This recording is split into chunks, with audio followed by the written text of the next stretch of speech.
Good afternoon, Miss Francisca. Good afternoon, ma'am. Okay, Miss Francisca, can you tell me about yourself?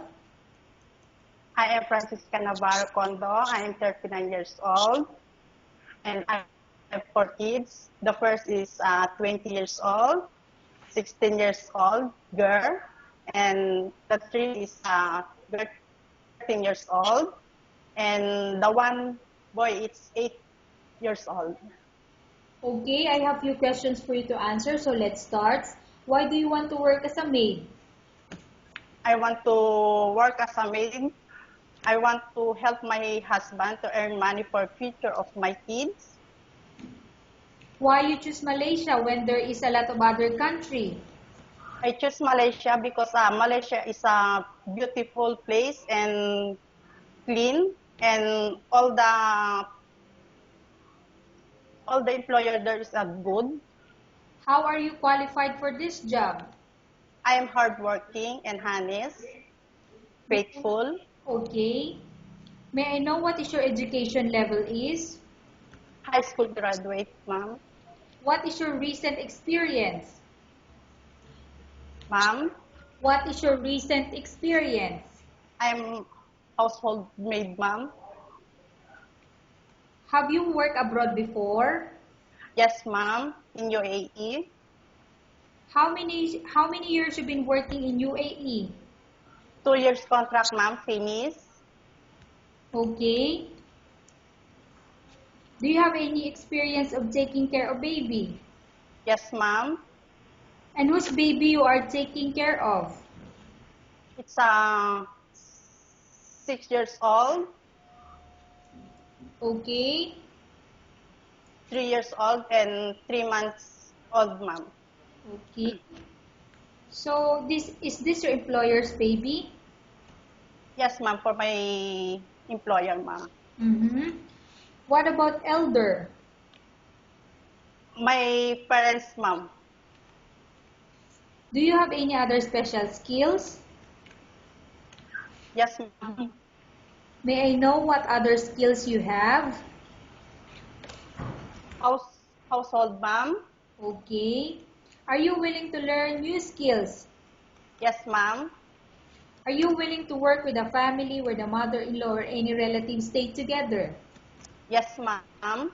Currently, are you still working? Yes, ma'am. No, ma'am. Do you know how to cook? Yes, ma'am. What sort of food can you cook? Filipino food, ma'am. Such as, Yes, ma'am. what are those Filipino food that you know? Uh, adobo, ma'am, and pakbet, ma'am. Okay. Are you aware that you will have to do washing, cleaning, ironing, and cooking? Yes, ma'am. From all the house chores, which do you like most? Yes, ma'am. From all the house chores, which do you like most? House cleaning, ma'am, and cook, ma'am. Okay. If ever you were selected to work in Malaysia, who will take care of your kids? My husband, ma'am.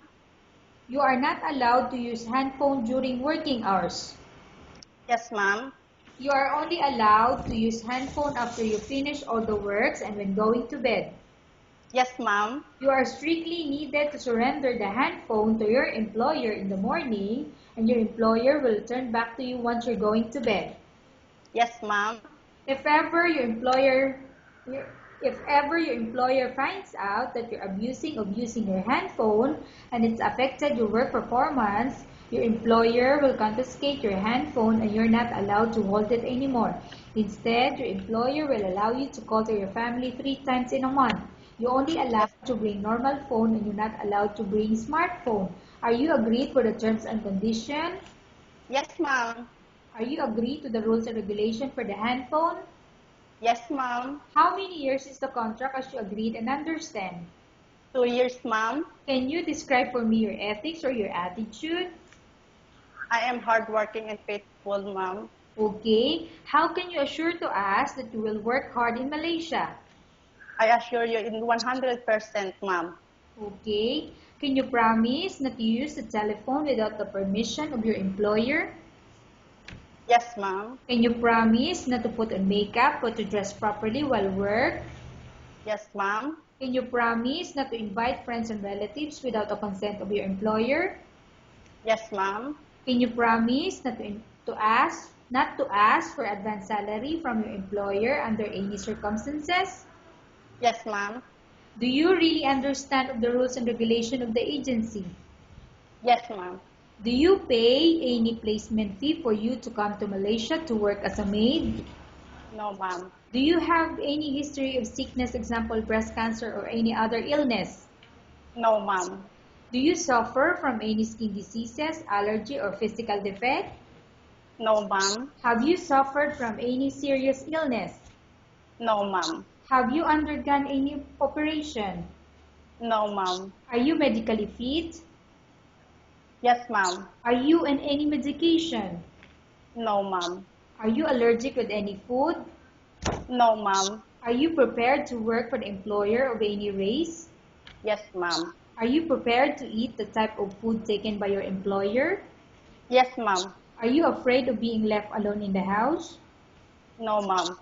Are you afraid of dogs or other pets? No, ma'am. Can you promise to work according to instruction from your employer? Yes, ma'am. I promise. Do you have any immediate family working in Malaysia? No, ma'am. Okay, Miss Francisca, we have finished our question section. Let's go to case study. I have a case study for you and I want you to answer me truthfully. Upon arrival in Malaysia within 6 months, if ever any of your family members pass away, what will you do? Will you continue to work till finish your contract or you will go back? I will send money to my family, ma'am, and I will finish my work and until finish my contract, ma'am. Okay, tell us about yourself and why do you want to work in Malaysia as domestic helper? Okay, ma'am. I am hard work. I am hard work and is to follow all the rules and regulations, ma'am. Okay, Miss Francisca, what do you want to tell to your employer who watching your video? Hello, ma'am. How are you? And to your family and um, please excuse me. I promise I follow the rules and regulation and I do my best, hard work. Please excuse me, madam. Thank you.